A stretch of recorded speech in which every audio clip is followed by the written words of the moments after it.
주요 뉴스입니다. 경기도 의정부 성모병원에서 의료진과 환자 등의 감염 사례가 계속되면서 병원 폐쇄가 무기한 연장됐습니다. 경기 북부 지역의 의료 공백도 심각해지고 있습니다. 자가격리 위반에 대한 처벌이 강화된 가운데 정부가 비용 부담을 이유로 격리시설 입소를 거부한 타이완 입국자를 처음으로 강제 추방했습니다. 서울 강남구는 자가격리 지침을 무시하고 무단 이탈한 60대 여성을 고발했습니다. 코로나19 확산 움직임이 계속되는 미국에서 이번 주가 최악의 한 주가 될 것이란 경고가 잇따르고 있습니다. 백악관의 보건당국자들은 2차 세계대전 당시 진주만 피습이나 9.11 테러 때와 같은 순간이 될 것이라고 우려했습니다. 우주는 빅뱅을 시작으로 약 138억 년이 넘는 긴 역사를 가지고 있습니다. 우주의 신비를 풀기 위한 인류의 탐험도 오래 이어져 왔는데요. 오늘 별별 이야기에서는 국가나 대학이 아니라 지자체 차원에서 우주의 신비를 쉽게 설명해주는 노원 우주학교를 만나봅니다. 지난해 4월 우리나라가 세계 최초로 5G를 상용화한 이후 1년이 지났습니다. 4차 산업혁명 시대 시장을 선점하는 효과를 거뒀지만 보완해야 할 점도 많다는 지적입니다. 오늘 스마트 라이프에서는 5G 상용화 1년의 성과와 과제에 대해 알아봅니다.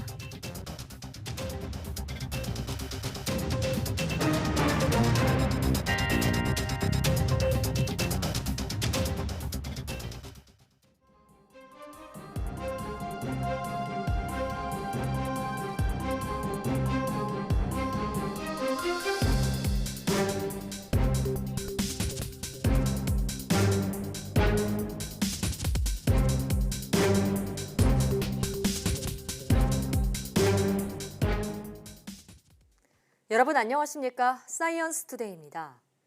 의정부 성모병원에서 일했던 간병인과 퇴원 환자 등이 잇따라 확진돼 코로나19 감염자가 40명 넘게 늘었습니다. 의정부시는 병원 관련 추가 감염이 속출하면서 원래 5일까지였던 병원 폐쇄를 무기한 연장하기로 했습니다. 보건당국은 지난달 17일 이후 퇴원한 환자와 보호자, 방문객 등 1,164명을 자가격리 조치하고 의심 증세가 있는지 조사하고 있습니다. 국내에서도 코로나19 확진자가 폭발적으로 늘어날 가능성이 있다며 사회적 거리 두기 등 방역에 긴장을 늦춰서는 안 된다고 강조했습니다.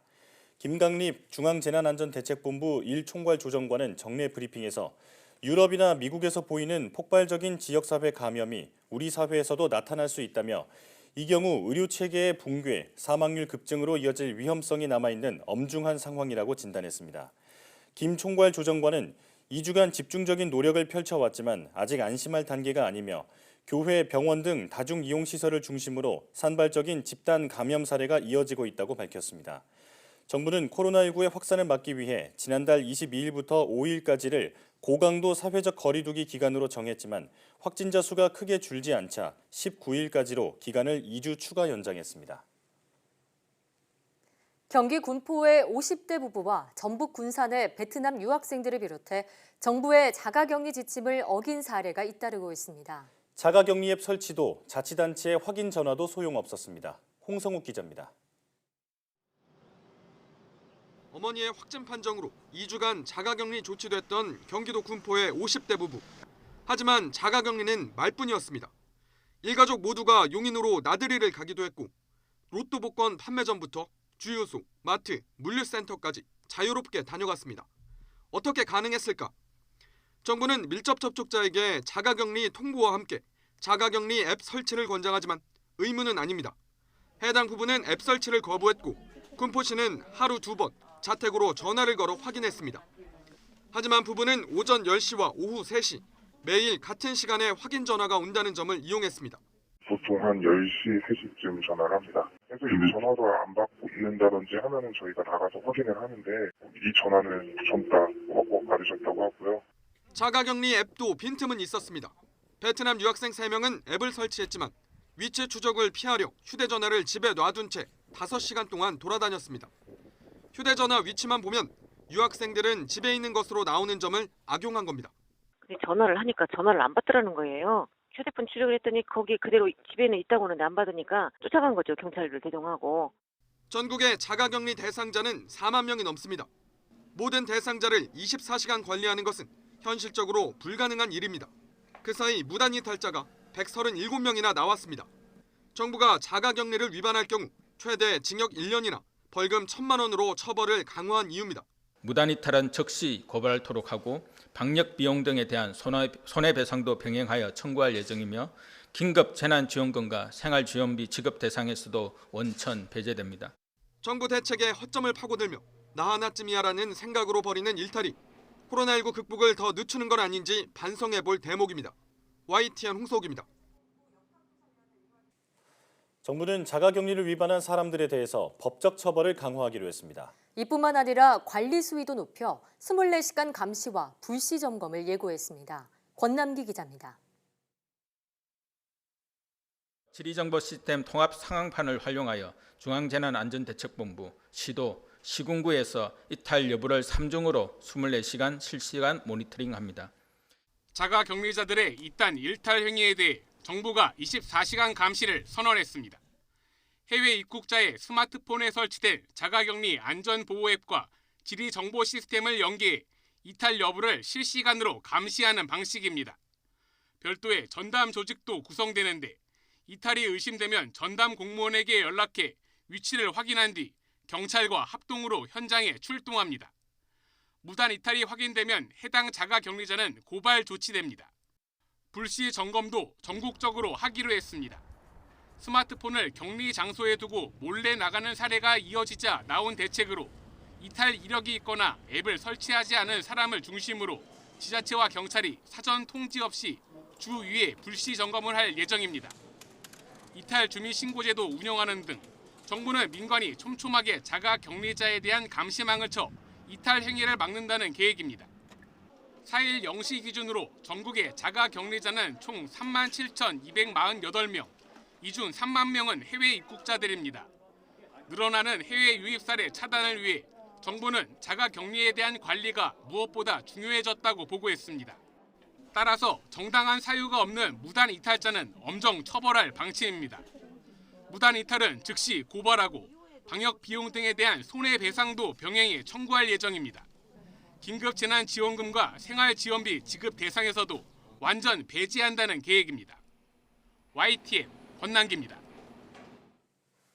법무부가 입국 후 시설 격리 과정에서 비용 부담에 동의하지 않고 입소를 거부한 외국인을 처음으로 추방했습니다. 법무부는 지난 2일 타이완에서 입국한 뒤 격리시설 비용 부담을 거부한 여성에 대해 우리 정부의 격리 조치를 거부한 것으로 판단해 추방을 결정하고 출국시켰다고 밝혔습니다. 법무부는 또 지난 4일 군산에서 자가격리를 이탈한 베트남 유학생 3명을 소환해 위반 사실을 조사하고 강제 출국 조치 여부 등을 검토하고 있습니다. 아울러 최근 언론에서 격리 조치 위반 사례로 보도된 수원의 영국인 등 외국인 확진자 5명에 대해서도 관할 지자체로부터 자료를 확보해 분석하고 있습니다.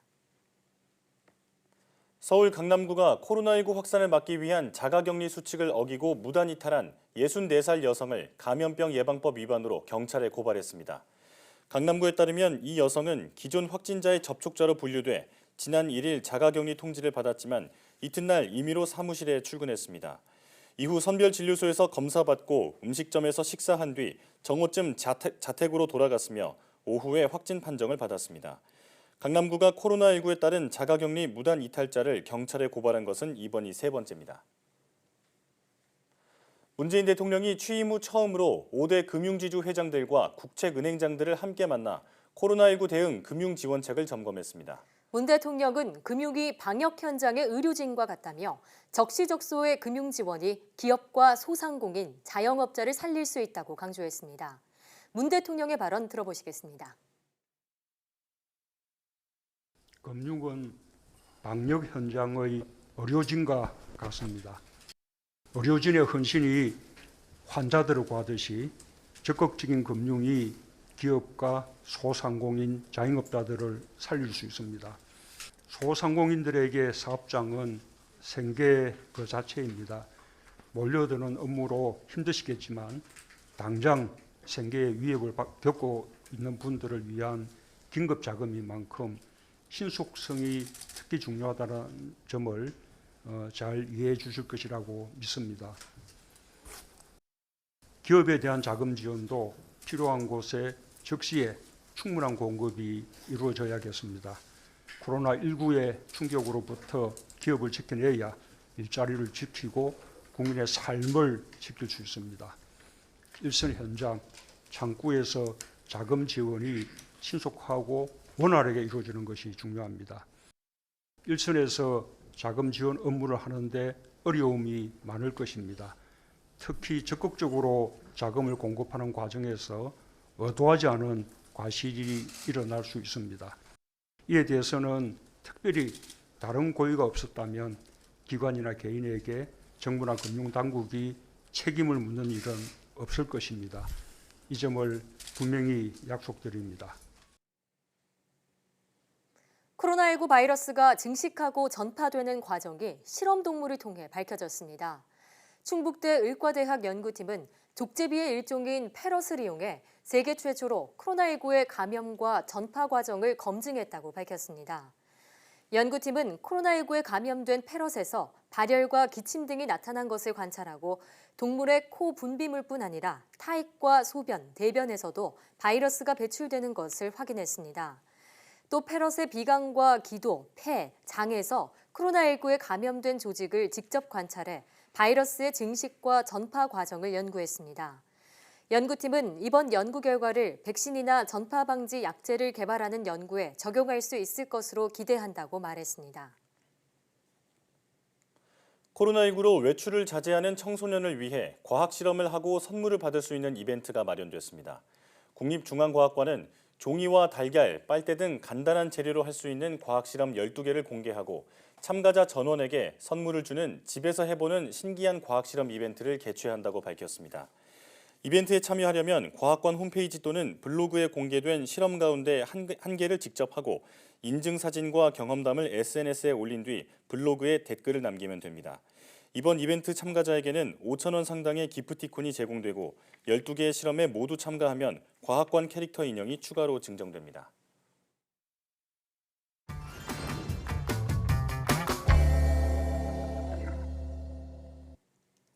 우주는 빅뱅을 시작으로 약 138억 년이 넘는 긴 역사를 가지고 있습니다. 이 역사 속에서 우주는 어떻게 진화해 왔을까요? 오늘 별별 이야기에서는 노원 우주학교 이정규 관장과 함께 우주 진화 역사에 대해 이야기 나눠보겠습니다. 관장님 어서 오세요. 어서 오세요. 네, 안녕하세요. 네. 반갑습니다. 자, 우주를 더 가깝고 친근하게 느낄 수 있도록 도움을 주는 노원 우주학교의 관장님으로 재직하고 계신데 네. 일단 우주학교라는 말이 좀 생소하거든요. 네. 이 노원 우주학교가 어떤 곳인지 설명해 주시죠. 네, 일단 이름처럼 노원구에 있고요. 예. 저 여기서 우주를 영어로 코스모스로 적어놨어요. 네. 어떤 예. 질서가 있는 우주라는 뜻이거든요. 그래서 우주에 어떤 질서가 있지? 그런 이야기를 조금 담아보고 싶어서 네. 우주 진화사와 광대한 우주를 만나볼 수 있는 그러니까 광대한 우주와 빅히스토리를 담은 곳입니다. 그렇군요. 네. 빅히스토리라는 말이 또 조금 생소한데 네. 어떤 건지 설명해 주세요. 네, 우리가 보통 인류의 역사라고 하면은요, 뭐 몇십만 년 전, 길게 가면 몇백만 년 전에 시작된 우리의 이야기로 이렇게 얘기를 하는데 네. 지난 150년 동안 다양한 분야에서 과학이 밝혀낸 바를 살펴보니 인간이 생명체에서 진화를 했고 네. 생명체는 별 속에서 만들어진 물질들로 구성돼 있고 그 별들은 빅뱅에서 만들어진 물질들로 구성됐다 이렇게 된 거죠. 예. 그러면 인간의 역사를 요거만 가지고 얘기하는 건 좀 아니지 않나? 아. 다 올라가서 우주 태초부터 얘기를 해보자. 그러니까 네. 역사가 되게 길어지잖아요. 그러네요. 그래서 빅히스토리가 됐습니다. 그렇군요. 그래서 잠깐 예를 좀 들어보면은요.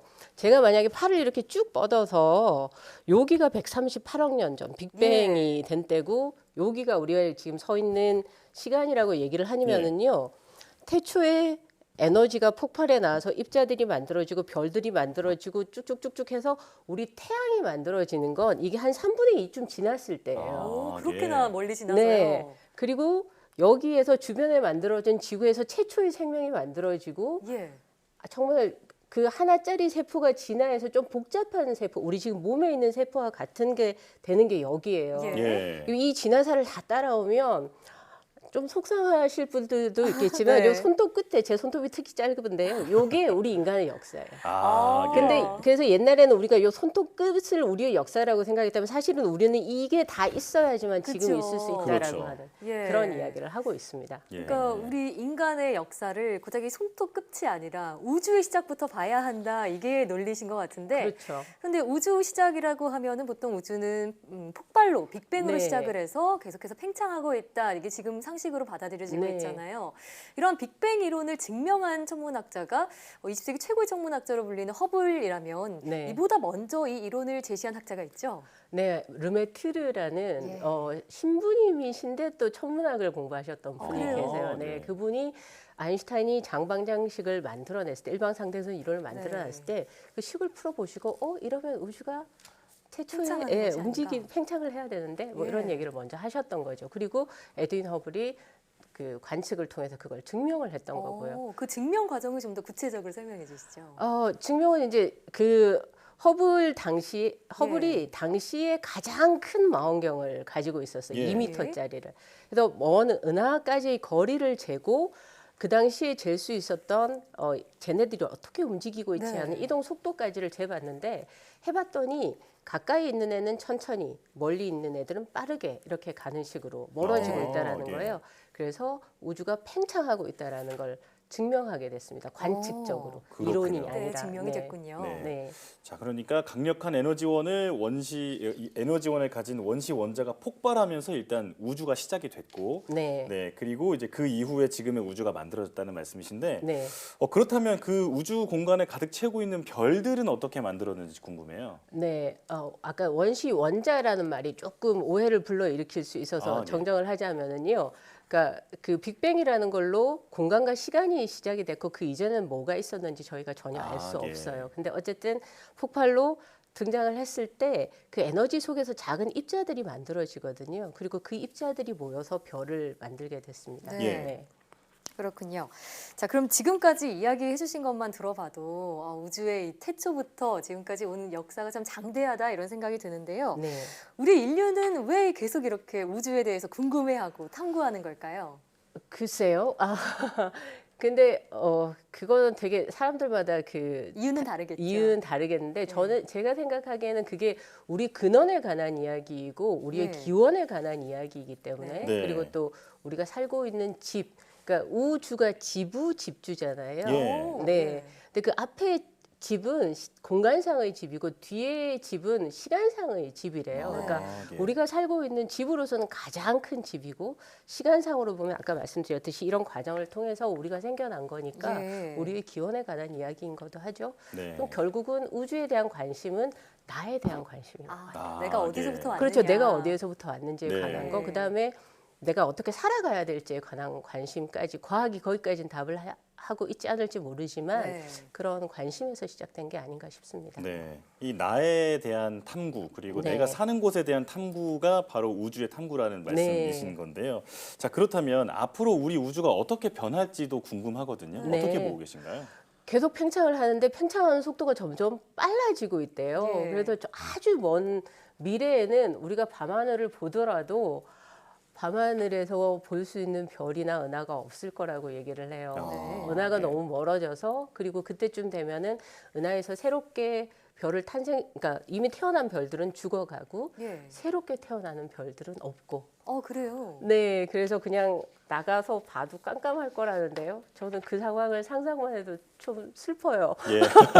계속해서 별이 새로 태어나기보다는 네. 지금 있는 이 은하계 별들로 이제 늙어갈 것이다. 이런 전망이 나오고 있다는 얘기인가요? 그러니까 그 별들이 새로 탄생하긴 하는데 네. 별을 만들려면은 성간 구름이나 먼지가 많이 있어야 되는데 네. 그것들이 이제 소위 말하면 이제 재활용이 될 것들이 점점 적어지는 거죠. 네. 그러다 보니까 새롭게 탄생할 수 있는. 네, 그렇군요. 그렇다면 지금 우리가 알고 있는 네. 그 태양이라든지 뭐 목성, 토성 같이 네. 우리에게 참 익숙한 별들도 네. 시간이 지나면 어떻게 될지 잘 모르겠네요. 그러니까 사실 제가 아까 말씀드렸던 그 밤하늘을 봐도 은하들이 안 보일 거다라는 거는 10의 100승년 뒤의 이야기이고요. 정말 먼 미래 네, 정말 먼 이야기군요. 얘기고 우리 태양 같은 경우는 45억 년 뒤 정도가 되면은 아주 크게 부풀어 올라서 예. 뭐 거의 화성까지 이렇게 갔다가 그 다음에는 뒤에 껍질을 남기고 가운데 핵 부분만 남아서 네. 작고 하얗게 빛나는 그래서 백색 외성이 될 거라고 이야기를 하죠. 네, 그렇군요. 그렇게 예측이 되어 있습니다. 네. 네. 이렇게 오늘 관장님이랑 이런저런 얘기를 들어보니까 우주에 대해서 더더욱 이렇게 흥미가 생기고 정말 재미있는 분야라는 생각이 더더욱 드는데 네. 우주학교에 지금 관장님으로서 운영을 하고 계시잖아요. 네. 앞으로 또 어떤 목표와 계획을 갖고 계신지 한 말씀 듣고 싶네요. 네, 저는 일단 우리가 요 손톱 끝이 존재가 아니라 이런 존재라는 거, 예. 그리고 나만 그런 게 아니고 세상 만물 모든 존재가 그렇다라는 거, 서로 연결된 존재라는 거를 조금 이거 팩트로 예. 좀 받아들이는 그런 교육. 그러니까 우주 천문에 대한 어떤 경이로움 이런 네. 것들도 있지만 그게 우리가 다 연결된 존재라는 어떤 세계관을 얘기할 수 있는 우리가 그래서 이런 정체성을 가지고 우주적 시민이 될 수 있었으면 하는 그런 마음이 있습니다. 아, 네. 네. 우리가 보통 인류 기원 배울 때 역사책에서 이렇게 그렇죠. 배우지 네. 우주 천문학적으로 관점으로 바라보진 않는 것 같은데 네. 오늘 새로운 관점을 제시해 준 것 같다는 생각이 듭니다. 네, 그게 과학의 발전 덕분에 가능해진 거죠. 예, 네. 앞으로 또 우리가 인류가 어떤 이 탐구를 통해서 우주의 비밀을 밝혀낼지 기대해 보도록 하겠습니다. 네. 오늘 말씀 고맙습니다. 감사합니다.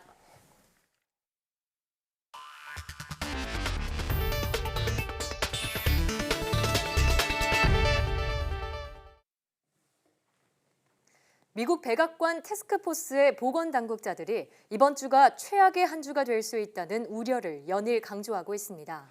이런 가운데 뉴욕주에서는 신규 사망자 규모가 처음으로 줄어들며 변곡점의 징조로 할 수 있는 현상도 나타났습니다. 워싱턴 강태욱 특파원의 보도입니다. 제롬 애덤스 미국 공중보건서비스 단장은 앞으로 일주일이 대부분 미국인의 삶에서 가장 힘들고 슬픈 주가 될 것이라고 말했습니다.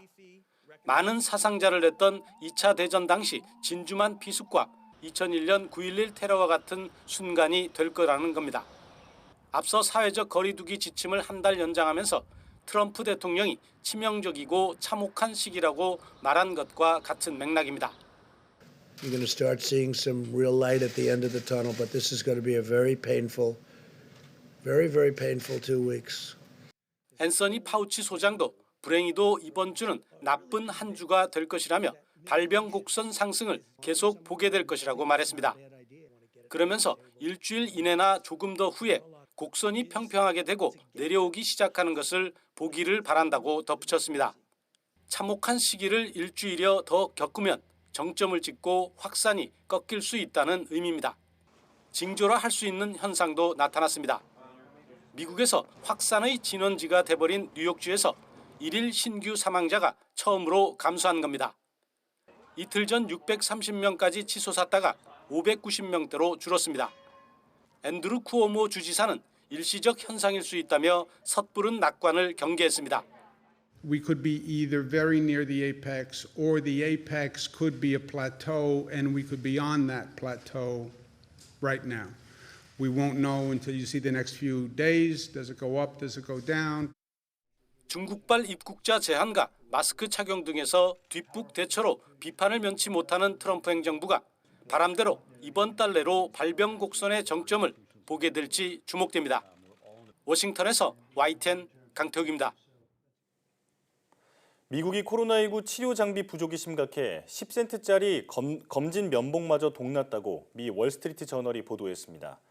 뉴욕주 최대 의료법인인 노스웰 헬스는 10센트에 불과한 면봉을 구하지 못해 3D 프린터로 자체 제작해 사용하고 있다고 이 신문은 전했습니다. 노스웰 헬스는 3D 프린터로 하루 2~3천 개의 면봉을 생산하고 있으며 생산량을 늘리기 위해 다른 기관과도 협력을 맺은 것으로 전해졌습니다. 면봉은 코로나19 감염 의심자의 목과 코에서 검체를 채취하는 데 사용하지만 주요 공급사 중 하나가 이탈리아 롬바르디에 있어 공급이 원활하지 않은 상황입니다. 코로나19가 급속히 확산하면서 미국 내 의료 장비 부족 사태가 심각합니다. 정부에서 비축하고 있던 물량을 풀었는데 일부 지역엔 오래되거나 고장난 장비가 배급돼 의료진이 감염 위험에 노출돼 있습니다. 보도에 김형근 기자입니다. 미국 볼티모어의 한 병원, 직원들과 자원봉사자들이 바느질을 하고 있습니다. 직접 마스크를 만들고 있는 겁니다. A month ago, we didn't know that we would have to have a mask on everybody in our facility, but the more we learn about the virus and the more careful we want to be, that's what we're trying to be able to do. 뉴욕에서는 개인 보호장구가 턱없이 부족하다며 의사와 간호사들이 집회에 나섰습니다. The CDC has abandoned us. The government has abandoned us. Our hospitals have abandoned us. We know that our public will not abandon us. 미국에서 걷잡을 수 없이 코로나19 환자가 늘면서 의료 장비 부족 사태는 심각합니다. 정부에서 비축 물량을 풀었지만 오래되거나 고장난 장비가 많아서 의료진이 위험에 노출돼 있습니다. 엘라베마주에는 사용 기한이 무려 10년이나 지난 제품이 제공됐다고 AP통신은 전했습니다. LA에 보내진 인공호흡기 150개는 수리가 필요한 상태였습니다. 불량품에 화가 난 뉴햄프셔주 의회는 미 보건복지부에 항의 서한을 보냈습니다. 이런 가운데 각 주 정부는 곧 의료 장비 재고가 동인할 것이라며 호소하고 있습니다. And we've got 150 from the national stockpile. We appreciate that. Nowhere near the number that we're ultimately going to need, however. 트럼프 대통령은 국내에 쓸 것도 부족하다며 미국 기업들이 의료 장비를 해외로 수출할 경우 보복하겠다고 압박했습니다. YTN 김영근입니다. 말라리아 약이 코로나19 치료에 효과가 있다는 주장에 이어 이번엔 구충제가 코로나 바이러스를 없앨 수 있다는 실험 결과가 나왔습니다. 말라리아 약을 코로나19 치료에 쓰자고 하는 트럼프 대통령은 시간이 없다며 급한 환자에게 우선 사용할 것을 거듭 주장했습니다. 보도에 박홍구 기자입니다. 호주 모니시 대학 생의학 발견 연구소의 카일리 웨그스테프 박사는 구충제 이버맥틴이 코로나19 바이러스를 48시간 안에 죽인다는 실험 결과를 발표했습니다. 이버맥틴은 미국 식품의약청의 승인을 받아 안정성이 입증된 구충제입니다. 웨그스테프 박사는 이버맥틴을 세포 배양된 코로나19 바이러스에 투여하자 24시간 뒤에 바이러스의 RNA가 상당 부분 줄었고 48시간 뒤엔 완전히 사라졌다고 밝혔습니다. We found that a single dose of the drug was able to prevent the virus from replicating within 48 hours. We saw a pretty dramatic reduction at 24 hours as well, but by 48 hours it was essentially had stopped replicating. 다만 이버맥틴이 코로나19 바이러스에 작용하는 기전이 정확히 확인된 것은 아니며 환자에게 직접 이 약을 투여할 경우 효과가 있는지도 임상 시험을 통해 확인해야 한다고 연구자는 설명했습니다. 이런 가운데 트럼프 대통령은 코로나19 치료에 효과가 있다고 주장해온 말라리아 치료제 클로로킨을 2,900만 정 확보했다고 밝혔습니다. 그러면서 검증이 안 돼 부작용이 우려된다는 지적에 대해서는 평상시처럼 한가하게 임상시험을 진행할 상황이 아니라고 주장했습니다. We don't have time. I'd love to do that. But we have people dying today. As we speak, there are people dying. 현재 코로나19 치료제 개발은 비용과 시간 등을 고려해 이미 판매 중이거나 개발 중인 약물에서 효능을 찾는 방식으로 진행되고 있습니다. 앞서 말라리아에 이어 에이즈와 에볼라 치료제의 활용 가능성이 제기된 가운데 구충제까지 코로나19 치료제로 떠오르면서 희망 섞인 기대가 커지고 있습니다. YTN 박홍구입니다.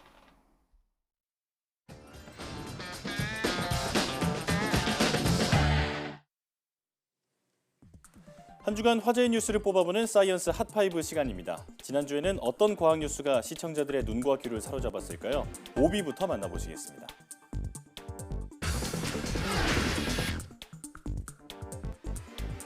날씨가 따뜻해지면서 카페나 식당에서 사람들이 모여있는 모습을 어렵지 않게 찾아볼 수 있는데요.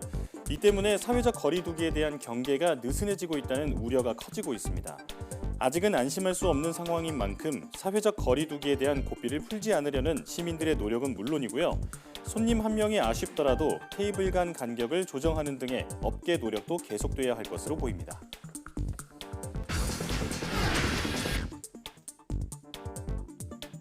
숟가락으로 수백 번을 저어야 만들 수 있다는 이른바 달고나 커피 한 번쯤 들어보셨죠?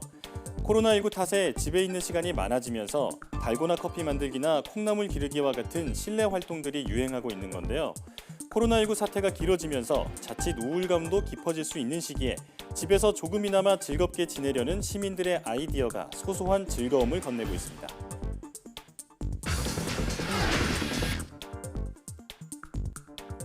기저질환이 없는 젊은 사람에게는 코로나19가 치명적이지 않을 것이라던 분석을 뒤집는 사례들이 속속 등장하고 있습니다.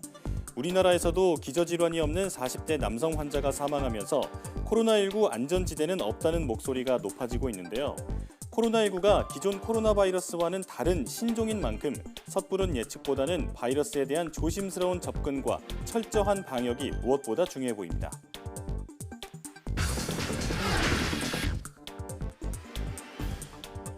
코로나19 확산을 막기 위해 세계 각국이 극약 처방까지 동원하고 있습니다. 케냐에서는 모여있는 사람들을 강제로 해산하기 위해 최루탄을 사용하는가 하면 말레이시아에서는 드론을 띄워 이동 제한 경고 방송을 하기도 하는데요. 이런 극단적인 조치에도 불구하고 바이러스가 쉽사리 잡히지 않는 모습을 보이면서 지구촌의 고민은 더욱 깊어지고 있습니다.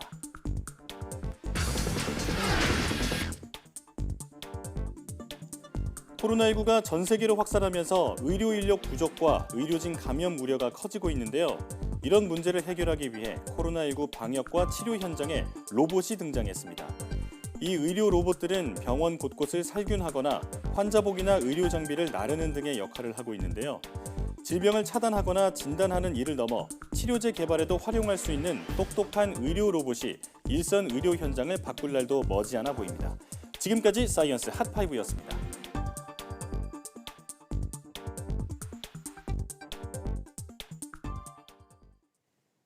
부활절을 일주일 앞둔 지난 5일은 2000년 전 예수의 예루살렘 입성을 알린 종려주일이었습니다. 평소 바티칸과 예루살렘 등 세계 곳곳에서 대규모 행사가 펼쳐지는데 올해는 코로나19 여파로 분위기가 사뭇 달랐습니다.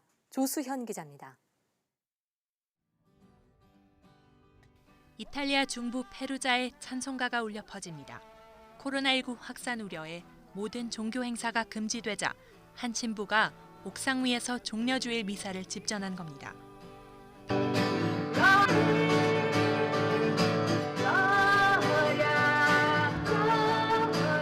바티칸 성베드로 광장에는 마스크를 쓴 경찰관만 눈에 띕니다.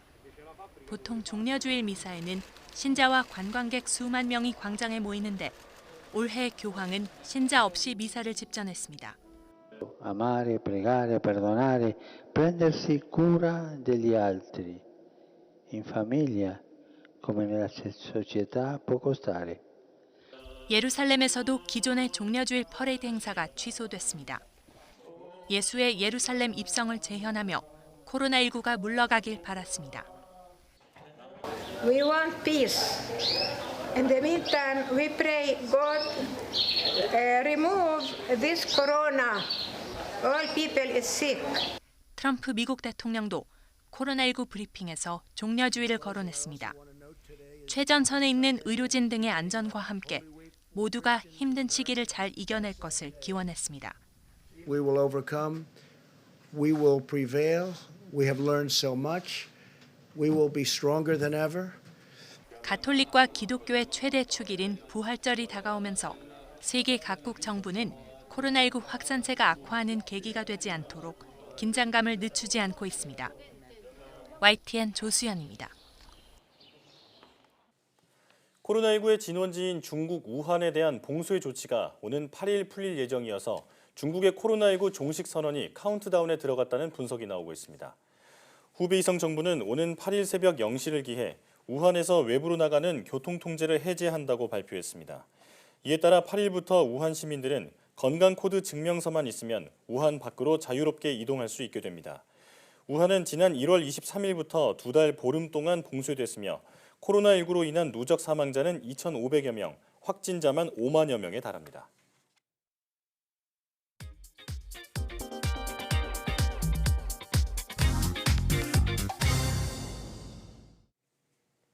지난 4월 3일은 한국이 세계 최초로 5G 이동통신을 상용화한 날입니다. 4차 산업혁명 시대를 이끌 것이란 기대를 한몸에 받았던 5G. 1년간의 성과는 어땠으며 앞으로는 어떤 과제가 남아있을까요? 오늘 스마트 라이프 시간에서 IT 칼럼니스트 이호은 씨와 함께 자세한 이야기 해보도록 하겠습니다. 어서 오세요. 안녕하세요. 1년 전 우리나라가 차세대 이동통신 기술인 5G를 세계 최초로 상용화하면서 많은 주목을 받았죠. 하지만 서두른 만큼 3G나 4G에 비해서는 자주 끊기고 또 여러 가지 서비스도 부족하다는 문제가 있는데 요즘 좀 개선이 된 게 있나요? 지금 이 5G 이동통신이 처음 시작됐을 때 이렇게 홍보를 좀 했었습니다. 4G LTE와 비교했을 때 속도는 20배 빠르고 연결기기는 한 10배 많아지며 지연 속도는 10분의 1로 줄게 된다 이렇게 얘기했는데요. 하지만 이 현실은 홍보와는 좀 많이 달랐었죠. 일단은 이렇게 5G가 안 되는 곳이 굉장히 많았고요. 인터넷이 자주 끊기기도 했고 또 이 스마트폰 배터리가 빨리 소모되는 일도 있었습니다. 작년 10월에 참여연대에서 조사한 자료를 보면 사용자의 76.6%가 이 5G 서비스에 만족하지 않는다라고 대답했을 정도인데요. 인터넷이 자주 끊어지는 일은 이제 많이 줄었지만 아직도 이게 왜 좋은지 모르겠다라고 말하는 이용자가 굉장히 많습니다. 그렇군요. 또 5G 서비스에 대한 문제점 중에 하나가 킬러 콘텐츠가 부족하다라는 점이었습니다. 그러니까 좀 이 5G 효과를 느끼고 극대화할 수 있는 그런 콘텐츠가 없다 이런 의미죠. 예. 이 VR을 비롯해 증강현실을 활용한 5G 콘텐츠 시장은 지난 1년간 좀 다소 확대가 됐습니다. 다만 이게 게임 분야에 한정돼 있었고요. 이런 특화 서비스를 발굴하기 전까지 이 4세대 통신 서비스 LTE와 이어지는 좀 고화질 동영상과 아니면 빠른 다운로드 속도가 이 5G 네트워크의 유일한 효용인 셈입니다. 매력적인 서비스가 없음에도 불구하고 5G를 이용하기 위해서는 더 큰 비용을 지급해야 한다는 건 역시 이용자들이 좀 많은 불만을 가지고 있는 그런 부분이고요. 이동통신 3사의 5G 요금제는 이 월 5에서 13만 원대 정도로 이제 구성이 되어 있거든요. 많이 비싼데 LTE 데이터를 제공하는 정액 요금제가 월 한 3에서 10만 원대라는 점을 비교하면 5G 이용자의 이용 요금 부담이 좀 굉장히 높아진 그런 셈이죠. 시작은 화려했지만 그 이후 지금까지의 서비스는 기대에 미치지 못한다는 말인 건데요. 자, 그럼 이런 다양한 문제가 발생한 원인은 어디서 찾을 수 있을까요? 아무래도 좀 너무 일찍 상용화를 시작해서 그런 게 아닌가 싶습니다. 사실 이 한국과 미국이 서로 1등을 하겠다라고 경쟁을 붙으면서 그렇게 된 건데요. 처음 서비스를 시작했을 때는 기지국도 굉장히 부족한 상황이었습니다. 2019년 4월 3일 상용화 시점에 5G 기지국이 한 35,851개 국이 있었는데요. 또 스마트폰도 제대로 준비가 되지 않았습니다. 한국은 갤럭시 S10이 유일했고요. 미국 같은 경우는 기존에 출시된 스마트폰에 이 5G 모뎀을 붙여서 썼을 정도니까요. 게다가 제대로 서비스 되려면 이 5G 전용 통신망, 그러니까 5G SA 네트워크가 필요한데요. 이것도 없었습니다. 또 밀리미터 웨이브라 불리는 초고주파 주파수를 사용해야 속도가 진짜 빨라지는데 이 주파수도 지원하지 못했었고요. 정리하자면 기지국도 부족하고 또 가격도 비싼데 생각보다 속도는 빠르지 않고 게다가 또 콘텐츠까지 미비하다 이런 문제점들을 갖고 있는데 지금은 좀 어느 정도 개선이 됐는지 궁금해요. 이 과학기술정보통신부에 따르면 지난 2월 말 기준을 봤을 때 국내 이동통신 5G 가입자는 536만 명 정도로 늘었다고 합니다. 가입자는 이제 굉장히 늘은 거죠. 다만 다른 문제가 좀 있는데요. 지금 이거 보시면은 작년 중반서부터 가입 추세가 좀 많이 좀 줄어들어 있는 그런 상황입니다. 가장 큰 문제였던 기지국은 2월 말 기준 10만 8,897국으로 좀 늘어났습니다. 1년 전 3만 5천국 정도에 비하면 한 3배 정도 늘어난 셈이죠. 이를 위해 투자한 돈이 한 8조 원이 넘는다라고 하는데요. 다만 서울과 수도권 6대 광역시 중심으로 설치됐다는 한계가 있습니다. 여전히 실내와 지방에서는 좀 잘 안 터지는데요. 올해 말까지는 어느 정도 해결할 수 있을 거다라고 얘기를 하고 있고요. 또 비싼 스마트폰 가격도 좀 굉장히 큰 문제가 됐었는데요. 올해부터는 중저가형 스마트폰도 만나볼 수 있을 전망입니다. 또 요금제도 문제인데 일단 이 알뜰폰을 쓰실 경우에는 3에서 4만 원대로 이용할 수 있다라고 합니다. 자, 그리고 이 대역폭 주파수 대역폭도 문제라고 들었는데 현재 사용하고 있는 이 주파수 대역폭이 3.5GHz라고 들었습니다. 그런데 빠른 속도를 실제로 체험하기 위해서는 28GHz 대역폭을 사용해야 한다고 들었는데 이 문제도 올해 해결이 될 수 있을까요? 지금은 일단 비교해보면 LTE보다 약 한 4배 정도 빠른 속도로 인터넷을 이용할 수 있다 이렇게 얘기할 수 있을 것 같습니다. 사실 크게 체감하기 어려운 그런 정도의 속도인데요. 먼저 작년에 논란이 됐던 이 28GHz 주파수 5G가 올해 상용화될 예정입니다. 처음 홍보할 때 쓰였던 초고속, 초저지연, 초연결을 구현하기 때문에 진짜 5G라고 불리고 있는데요. 올해 안에 약 5,000개가 넘는 28GHz 기지국이 깔릴 예정입니다. 그런데 솔직히 말해서 이 70만 개가 넘는 LTE 기지국에 비하면 굉장히 적은 숫자거든요. 그렇네요. 예, 다만 28GHz는 전체 지역을 커버한다기보다는 이 스마트 팩토리나 아니면 인구 초밀집 지역에 주로 설치해서 일단 그 지역에서만 사용할 계획이라고 알고 있습니다. 예, 그러니까 일부 지역에서만 설치가 된다는 건데 그런 이유가 있나요? 이 고주파 주파수는 속도가 빠른 대신에 예. 직진성이 굉장히 강하거든요. 예. 그래서 어디 부딪히면 전파가 좀 금방 사라지는 그런 문제가 있습니다. 그래서 이 전파를 받아주는 기지국이 LTE 때보다 훨씬 더 한 3배 정도 많아야 하는데요. 이런 기지국을 당장 다 깔기는 무리니까 필요한 곳에 먼저 깔면서 숫자를 늘리겠다는 거죠. 거기에 더해서 올해 시작할 이 5G SA 네트워크와의 궁합 문제도 있는데요. 28GHz 5G의 빠른 속도를 제대로 활용하려면 이 독자적인 5G망이 필요합니다. 네. 이 5G SA 네트워크가 올해 상반기에나 나올 예정이기 때문에 있습니다. 이 SA가 있어야 초저지연 같은 장점을 좀 제대로 구현할 수 있는데요. SA를 깔고 그 외 28GHz 기지국을 늘리겠다는 거죠. 네. 이걸 쓸 수 있는 스마트폰도 그때 맞춰서 나올 예정에 있고요. 다만 이 코로나19 때문에 전체 일정이 좀 많이 불투명해지긴 했습니다. 그렇군요. 자, 그러니까 28GHz 망을 쓰려면은 독자적인 5G망, SA 네트워크라는 걸 깔아야 하는데, 자 그러면 지금 5G 폰 쓰시는 분들은 28GHz를 이용하지 못하게 되는 거 아닌가요? 예, 그렇습니다. SA가 없어도 28GHz를 쓸 수는 있는데요. 지금 사용하시는 5G 스마트폰은 아예 28GHz 5G 네트워크를 지원하지 않기 때문에 상용화가 돼도 그 주파수를 이용하실 수가 없습니다. 그렇군요.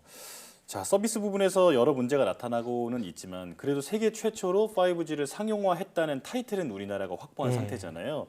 그에 따른 이점도 있을 것 같은데 어떤 게 있을까요? 이 산업적인 측면에서 보면요. 분명한 시장 선점 효과를 좀 얻었습니다. 5G 관련 서비스를 준비 중인 해외 스타트업 기업들이 한국에 한국으로 넘어가지고 둥지를 트는 경우도 점점 늘어나고 있고요. 앞으로도 늘어날 것으로 보입니다. 네. 또 사업 수주나 기술 수출도 계속 이루어지고 있는 상황인데요. 이번에 코로나19 진단키트가 수출되는 것처럼 이미 써보고 실적을 쌓았을 경우에는 굉장히 계약에 유리하기 때문입니다. 네. 자, 그러면 다른 나라의 5G 상황은 어떤가요? 이 세계이동통신사업자연합회인 GSMA에서 이렇게 보고서를 하나 낸 게 있습니다. 이걸 보면 현재 24개국 46개 통신사가 5G 서비스를 시작을 했고요. 앞으로 39개국 79개 통신사가 5G 서비스를 개시할 예정이라고 합니다. 사실상 올해가 이 5G 시작 원년이다라고 봐도 좋은데요. 올해부터는 더욱 다양한 콘텐츠와 서비스 그리고 이 스마트 팩토리 등에 결합한 5G 서비스를 만나보실 수 있을 듯합니다. 다만 코로나19 때문에 또 어떻게 될지는 알 수 없습니다. 좀 많은 곳에 영향을 미치는 것 같아요. 네. 자, 5G의 진짜 힘, 진짜 시대는 올해부터다라고 정리를 할 수 있을 것 같은데 정부와 이동통신 3사가 올해 5G B2B에 대해서도 확산에 대해서도 노력을 기울이고 있다고 들었습니다. 앞으로 청사진이 어떻게 되나요?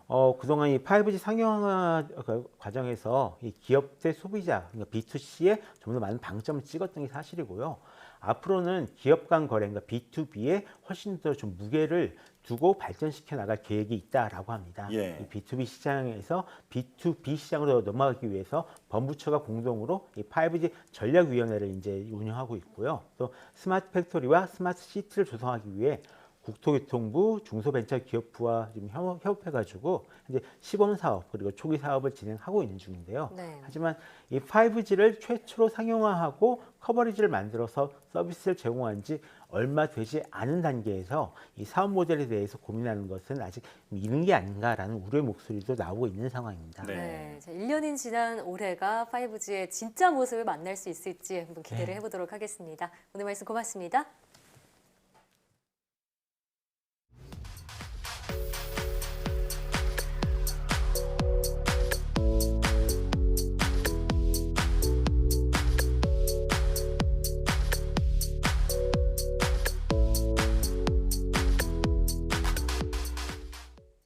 고강도 사회적 거리 두기가 다시 시작됐지만 지난 주말 국민들의 이동량은 오히려 증가했습니다. 홍대나 강남 등 주요 상권은 물론 여의도나 한강 등 벚꽃 명소에도 많은 사람들이 몰렸습니다. 잠시 긴장을 늦추는 순간 코로나19가 다시 무섭게 확산할 수 있다는 게 방역 당국의 판단입니다. 조금 힘들더라도 다시 한번 사회적 거리 두기를 실천할 때입니다. 사이언스 투데이 오늘 저희가 준비한 소식은 여기까지입니다. 함께해 주신 여러분 고맙습니다.